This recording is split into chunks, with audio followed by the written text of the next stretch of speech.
Our next match coming up is between Brisbane's Bev Jamieson and Sydney's Jan Procter. Our commentators for this match, Jeanette Baker-Flynn. Welcome back. How are you, Alan? I'm well. And Steve Mackey. Well, Jan Procter, the weight of New South Wales on her shoulders this year. She's the state representative in the tournament, and she's elected to open up the match on lane 15.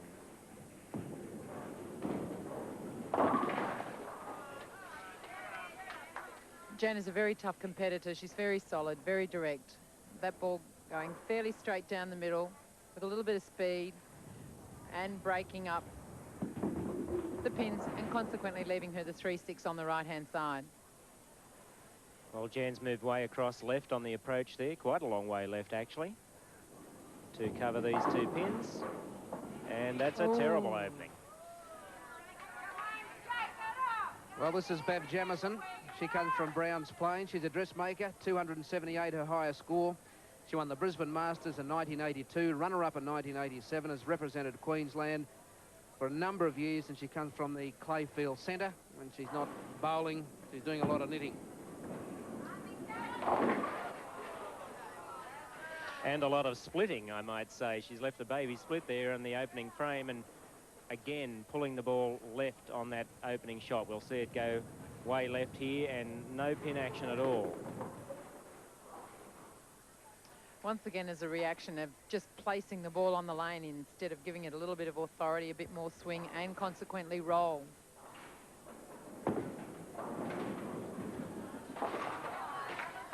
Making sure of the majority of pins in the first frame. Well, she's a pin ahead, and that's all you need to win the games by. She won her last match by 65 pins over Rose Clark. She had a 189 game in that match, and now in match play style, she's bowling her second frame while Jan sits and watches.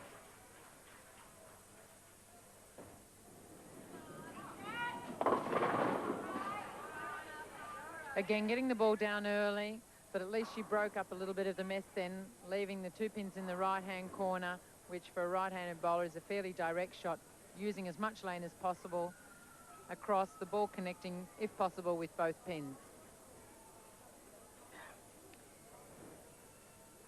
Well, Bev Jamieson, a winner in the first match.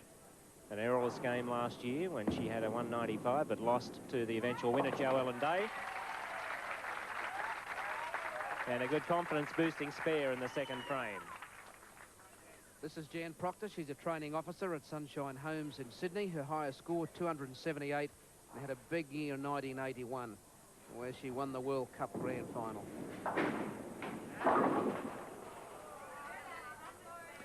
That was the Australian qualifying tournament of the World Cup Grand Final, and then she went on to New York. I think Ellen finished 10th that year in the World Cup. She had a second place in the Singapore Masters that year, and she also won the New South Wales Grand Prix final as well. A great year, 1981, for Jan Procter.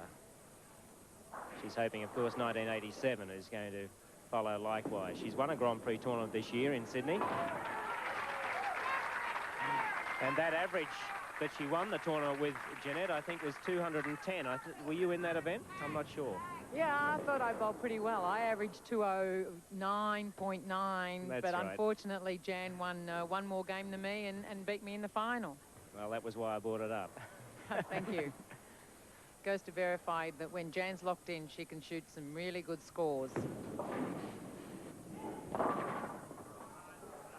Going over the Brooklyn side, leaving what we call the sleeper. That is one pin directly behind the other. In this case, the 3 and the 9 pin. Again, Jan will move over to the left-hand side and aim to hit the 3 pin. That's the front pin right on the head. Yes, and there's 22 inches between those two pins. The front pin is 22 inches ahead of that one at the back. That's why it makes it such a difficult one to get.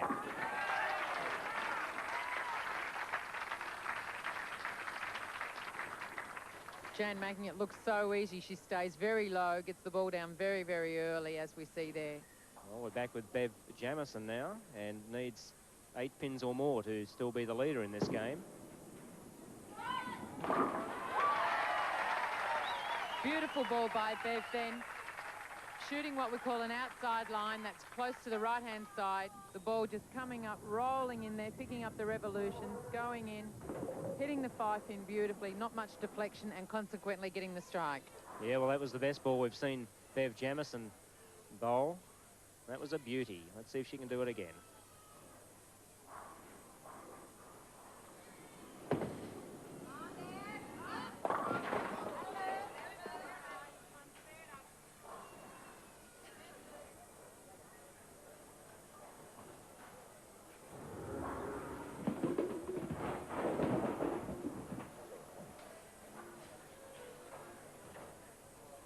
Well, Bev got this one before. Let's see if she can do it again and keep a lead.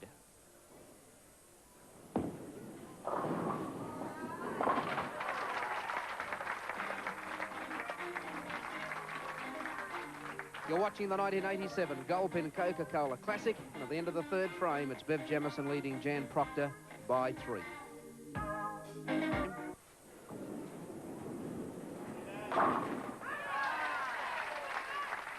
Jan Procter needed that. She's still 3 pins behind. 49 plays 46, but she's got a strike working, coming up to the top of the 5th for her. Let's have a look at this one again. Once again on the Brooklyn and allowing for the pin reaction to create the strike. Well, Jan Procter, can she keep them going?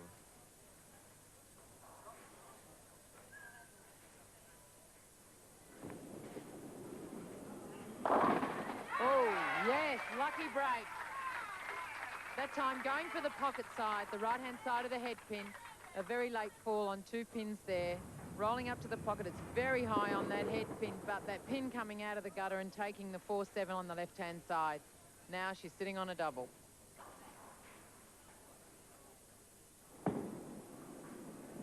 Well, Bev Jamieson under pressure there, pulled the ball left. That's the normal reaction when you don't perform under the pressure. Pulled it way left. We saw it there. Plus, Steve, don't forget, she's shooting a fairly outside line that is close to the right-hand side of the gutter, and the hardest thing to do when you're not used to bowling that line is to pull it left, not trusting the shot. Well, she trusted it that time, and that's a very good spare. But she's going to be about 10 pins behind the New South Wales bowler. Yes, that's a great shot. Good cover on that spare. Well, she'd like to put the next ball in that same place on lane 15 here at Kedron.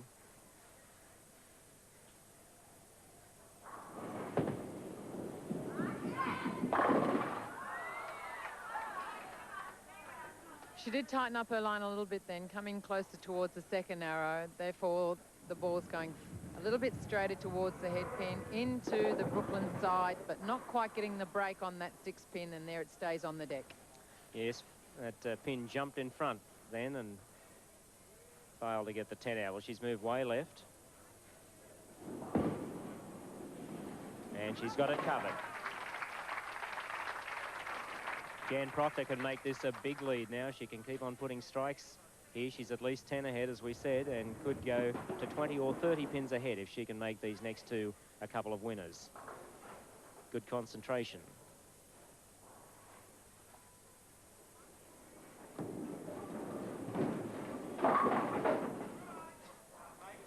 Ball rolling over to the Brooklyn side, not quite getting the work that she wanted there, and consequently leaving the baby split on the right-hand side. As we saw, the ball just go straight through the pins. It didn't keep rolling over and giving her the breakup of this split. Well, she's moved left to give herself plenty of lane to use there, and she's going to be trying to put the ball in between these 2 pins. Oh, yes. Lovely shot, lovely shot. That's a good psychological advantage, Steve, converting a split like that. Yes, that's a nasty little one. And that's given her a 9-pin lead. She would have been about a pin behind if she'd missed that. So psychologically, as you said, that is a good result. Let's have a look at it again. That ball deflecting off into the side pin.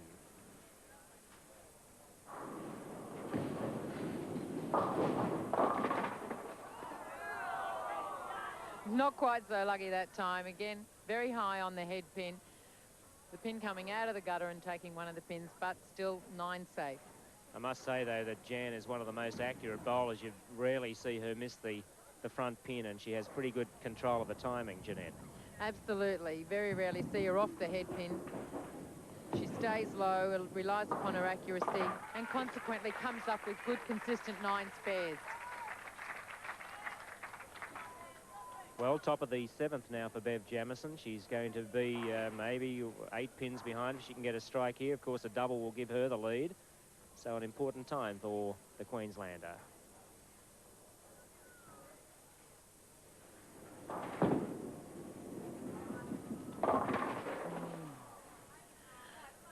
Same shot as what Jan had before, once again. Going high on the left-hand side of the head pin. The ball, as we see there, penetrating straight through and consequently leaving the baby split. Well, she's going to have to spare this to stay within touch. She's 10 pins behind.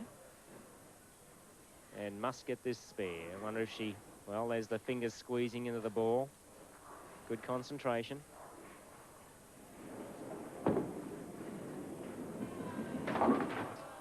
No, not quite getting it far enough to the right-hand side there and taking out 1 pin only.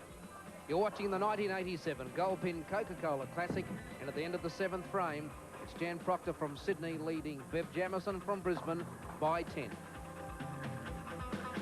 And Bev Jamieson 10 behind Jeanette. Well, it's not a task that's too big. She can come back from there.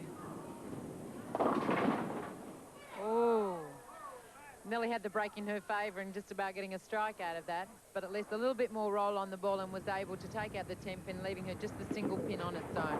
Yeah, more roll. Yeah, she wishes that had happened last time. Well, she's going to be about 20 pins behind because, of course, that last frame we saw her bowl was an open frame. She could be 19 or 20 sticks behind.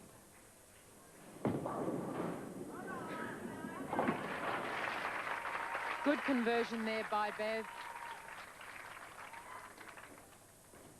Jan won't stop attacking. She won't sit back and wait for anything to happen. She'll keep attacking, looking for strikes, and to try and make sure she can relax only in the 10th frame, not beforehand.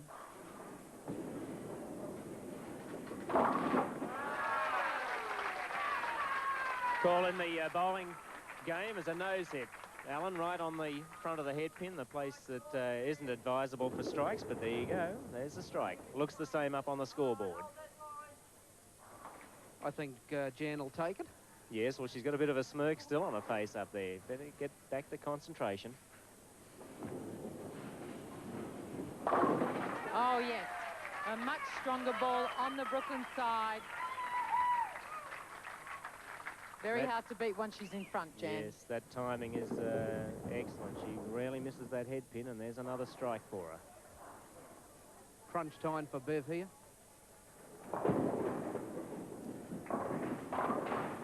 Once again, missing the head pin on the left-hand side.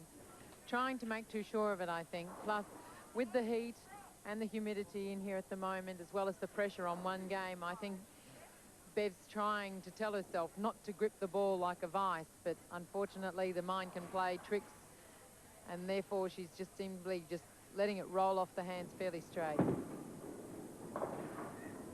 That's the second time we've seen her get that spare, and the second time that she would have preferred that to be the first ball of the frame. Well, Bev Jamieson now, the best she can hope for is 179, and Jan Procter would have to have a terrible 10th frame to shoot less than that, so we may have our first local casualty in the women's division.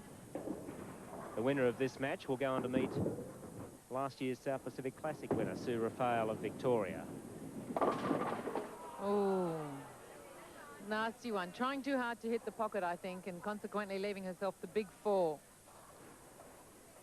Well, she'd probably go for 2 of these here and bowl a game in the 150. She'll be quite disappointed with that because her league average is 184, and she qualified in the seedings tournament with a 176 average, so well below that mark, but good performance nonetheless to win her first match.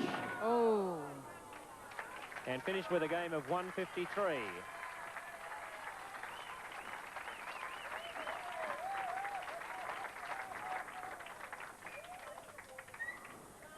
Jan will be looking to punch out here in the 10th frame to knock down as many pins as she can, just to assert herself, make her feel better about this particular game. And of course to give Sue Raphael something to ponder as she waits for the next match. But not to be, well, she can bowl a game in the small 200s, and she'll be very, very pleased with that. As you say, Steph, she's a very accurate bowler. She gets down nice and low, well and truly over the ball, and gets a lot of work. She's got 60 feet of lane to work that ball.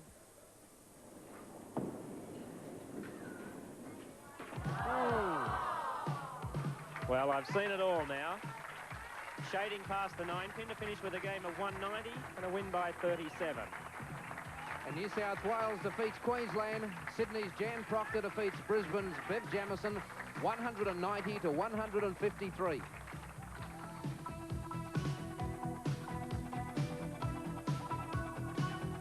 Sydney's donated by Coca-Cola this year for the Goldpin Coca Cola Classic has been increased to $2,000 for first prize, $1,000 for second prize, $725 for third prize, and $500 for fourth prize.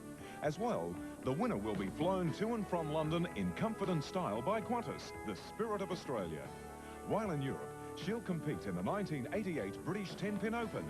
This prestigious European competition has prize money in excess of £50,000.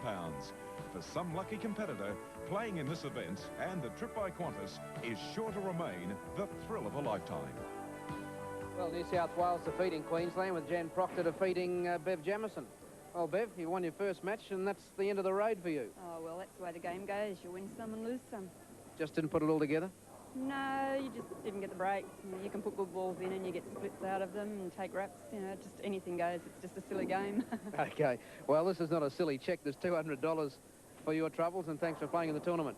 Thanks very much, Alan. The winner, Jan Procter from Sydney. This has been a worthwhile trip so far. Certainly has, yes. You bowled pretty well there. Oh, lucky. Very lucky. Well, we'll see how lucky you are next time you play because you're still in the tournament, and we'll see you later on down the track. Good, thank you very much. Okay, the winner, Jan Procter, and when we return, the men will be up next.